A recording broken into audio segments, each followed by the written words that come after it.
bias equals perspective. Like, we all have a perspective. There are things that we know that other people don't know. There are things that other people know that we don't know.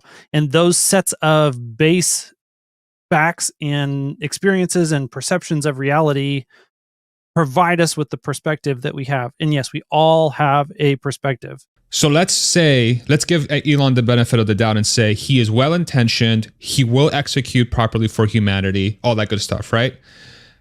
Shouldn't there also be a counterforce to ensure that's being done the bigger he gets, right? And that's kind of where my head goes to, right? As somebody who's a fan of the guy and a fan of his companies, I've openly been supportive, right, of the stuff he's doing. And I give him the benefit of the doubt. I trust the guy.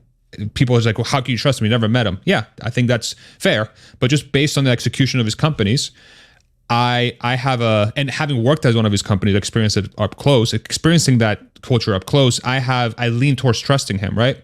But I think as he becomes more and more powerful, I think the onus is on him to ensure that these resources are being deployed for the good of humanity. And I think what the Twitter acquisition has made a little murky for some, right? I still think there's clear improvements, especially against the stated goal of the platform, which is to improve free speech, that 1000% have been executed against. And the clearest example that I can use is that on his own platform, I've never seen more Elon Musk hate on Twitter X than now. And so one can say, if he really was this anti-free speech guy, why is he allowing the flourishing of hatred against the guy on his own platform? And a lot of it gets amplified to millions of people, right? So it's like you can see it in front of your face. I'm like, okay, so that's an interesting viewpoint. I do think people like Johnny and other people that do have counterpoints that are able to bring forward that could potentially say, hey, Elon's going down the wrong path here, and Elon should rethink this, or Elon's just being downright wrong or unethical about this, right? I think those voices increasingly become more important the more power he gets, right? And this is like, regardless of how well-intentioned or positive somebody can be, if we're human by default, we are subject to imperfections and being corrupted, right? So even the most well-intentioned person could end up doing the wrong thing. And the more power an individual gets, the more amplified the mistakes will be. Something that I learned at Tesla firsthand. The smartest people in the world, I think, work at that company. I really do think so.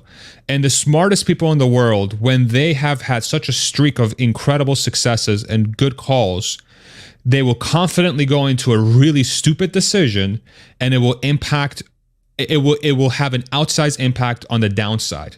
And so the question becomes, how quickly are they able to correct that mistake? And how long lasting are those mistakes? I don't think this is any different for Elon, right? And this is what this video made me think about. Like, it really did. It got my gears turning from that perspective. Even with some of the, I believe, in my opinion, sort of incorrect framing or just downright incorrect sort of premises that were presented, I still feel like it was done in good faith from his perspective, and it generated a healthy discussion in my head, especially as this arc continues in the next 5-10 years, because it's coming. I mean, like, I don't think we can people will say, well, robotaxis, self-driving. I'm like, that's such a stupid conversation. It's going to happen. We don't know when it's going to happen, but it's going to happen. So once it happens, and that technology underpins the human or robot, what does that look like? That's the right question. I agree. And I agree with pretty much all of those points. I think that obviously what you're describing is the absolute necessity of checks and balances. That it's impossible to set up a healthy system without proper checks and balances. And the more powerful, the more successful you get, the more important those checks and balances become. And not only are they more important, but they're also harder to set up, because the reality distortion, like success and especially resources, allow you to create a massive reality distortion field around yourself. Even when you're actively trying to mitigate that reality distortion bubble, your power, success, and access to resources just automatically creates one around you that is very, very hard to properly address and mitigate. Um, and yeah, I would agree that that's something that Elon needs to continue to have a strong finger on.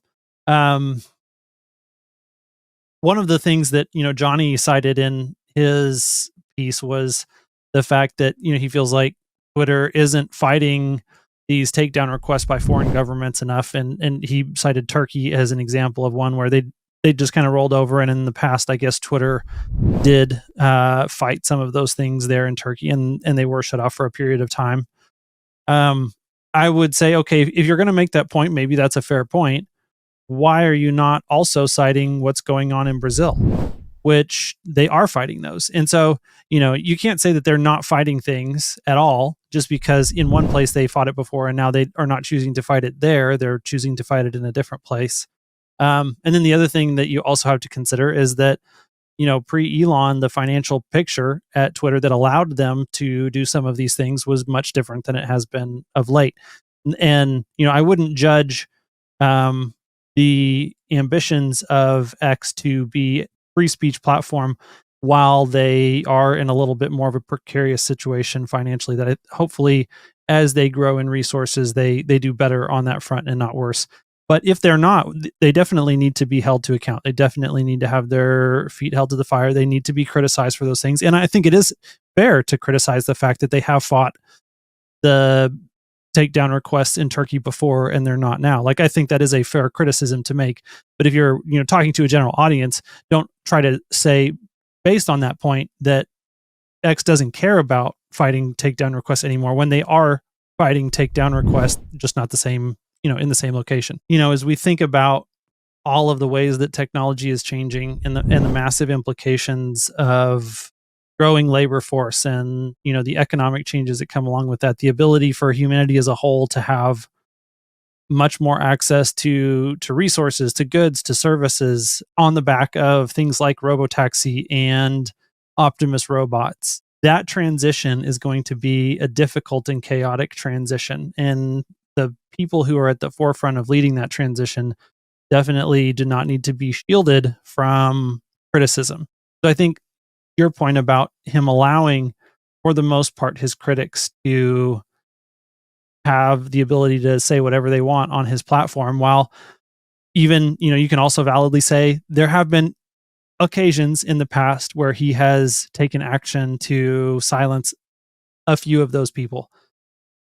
I mean, if you just step back and say, hey, this is a human, he's not going to be perfect. It is understandable that, like, man, I can listen to criticisms a lot, and most of them feel like, okay, yeah, I hear this one, I hear that one, this one's fair, that one's not fair, and it not really, penetrate the armor, but sometimes it does. And when it does, sometimes you act like a human acts in that situation. So, it is understandable also that he would do some of those things, but that doesn't take away from the point that people can still criticize him.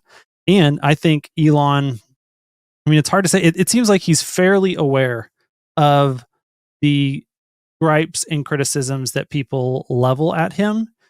And, I don't think that he is trying to shield himself from them in any way, shape, or form, and that he's not taking steps to, incorporate positive, legitimate critical feedback into improvements in the future. One of the things I've seen on X is, if you remember when he first acquired Twitter up to, like, say, a few months ago, the tone from him, I think a lot of people were concerned he was being too divisive. It was very inflammatory. Some of the tweets were quite inflammatory. It was quite uncomfortable for a lot of people, and it was literally in the midst of Tesla stock going down to $100 a share. People were up in arms. I remember making a video when that was happening. I was like, hey, you do you, free speech. I support free speech. But just be aware how a base of investors that you've been very close to all of a sudden you've hit him with this curveball and they're all like, what just happened, right? Like not all of them are going to understand where you're coming from or what you're trying to do, right or wrong. Like, and it's going to be difficult to have the whole picture in mind. You will cause chaos, right? I remember and I did it on Herbert's channel. I think Herbert had me on his channel. He interviewed me. I was like, listen, this is, I don't know if he's mindful. If he wants the advice, take it. I even posted it on X and I tagged him. I'm like, here's your advice, take it or leave it, right? Now it seems like the approach, some people will take issue with like, well, he's spreading, conspiracy theories or whatever, but like at least from my standpoint, it seems a lot more measured. It's a lot more nuanced. I think it harbors more discussion instead of just like throwing something out there. And like it's trying to harbor discussion. Some of them are very difficult topics. Some of them are very divisive topics, right? But at least I'm seeing that.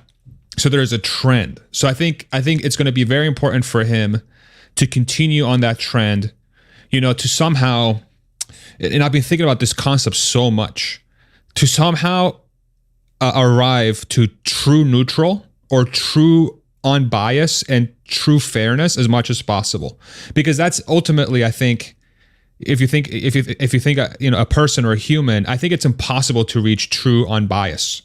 I think everybody's biased. I think every single person on the planet, even if they say they're unbiased, they're biased.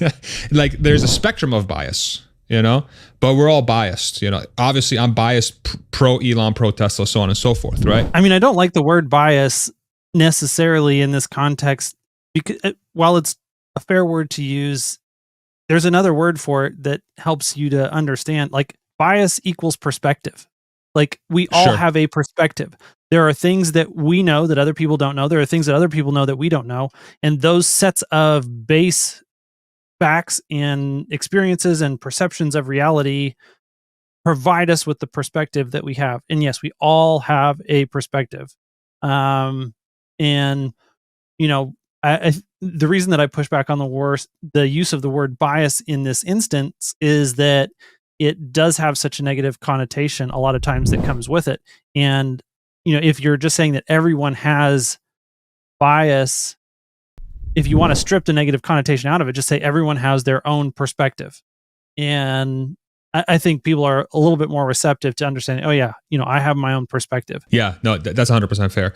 But I think he's in a unique position having X and, being the one that's trying to push for free speech to really try to arrive to a point. And he may have already reached that point, right? And I'm trying to like understand, as somebody who's trying to extrapolate where this is all going. This is ultimately what this channel is all about, is like, where is this all going? Where is self-driving technology going? Where is electric vehicles going? Where is humanoid robots going? Where is, neural brain interface? These like cutting edge technologies, where are they going? And how is this central person who happens to be at the forefront of fucking all of them, where is he going to end up as all those things go to that place, right? I think with X specifically, he's in a unique position to really try and be a uniter of the majority of the population, because he has had this streak of being capable of inspiring so many people. Before that, I think it's fair to say that before Twitter, the percentage of the population that liked him, the percentage of it as liked versus disliked of the population before Twitter was probably higher. It was probably closer to 80% than 50%. But I think post-Twitter acquisition, the net number who like him, the net number of people who like him is significantly higher. I think of the people that were following his arc before Twitter, I think more people liked him than didn't. After Twitter, I think the number of people that like him is like 10 times more than before Twitter. Does that make any sense? But the percentage of people that don't like him is much higher, because all of a sudden he entered this bubble that's 100 times greater than pre-Twitter acquisition. And maybe that was the plan. I don't know. Yeah, I mean, I'm somewhat skeptical. I think that for the vast majority of people who had ever heard Elon's name before Twitter, they heard it through mostly negative coverage in the media. Although I guess, there was a season where it was positive. He was Time Person of the Year. So I guess. Do you remember when it was? 2020, wasn't it? When Tesla stock went up. Yeah. It's amazing how that happens. It's amazing how stock price influences people's opinions so much. So I guess I'm not saying that I don't believe that the percentage was higher before. I'm saying I don't know. Maybe it was, maybe it wasn't. I could definitely see based on all the FUD that I experienced. Like, we definitely know this as long-term Tesla shareholders that 99 conversations out of 100 that you would have about someone or, about Elon with someone who wasn't an owner and didn't know was just fighting constant FUD and negativity. So, I don't know what their perception of Elon was in all of that. But I definitely, 100%, so many people are exposed to him now that, never would have heard of him before. And one of the things that I'm excited about is the point that we discussed yesterday that as, X grows as a platform that more people use for more reasons, eventually, becoming more of that everything app. But beyond that, as more and more people experience robotaxis and that robotaxis offer them the ability to have transportation at a cost that is dramatically lower than anything they've had in the past, that is a positive net benefit in their life. Hugely positive net benefit in their life. Just dramatically alters everyday life. And I think will have a related positive impact on the perception of Elon in the minds of the public.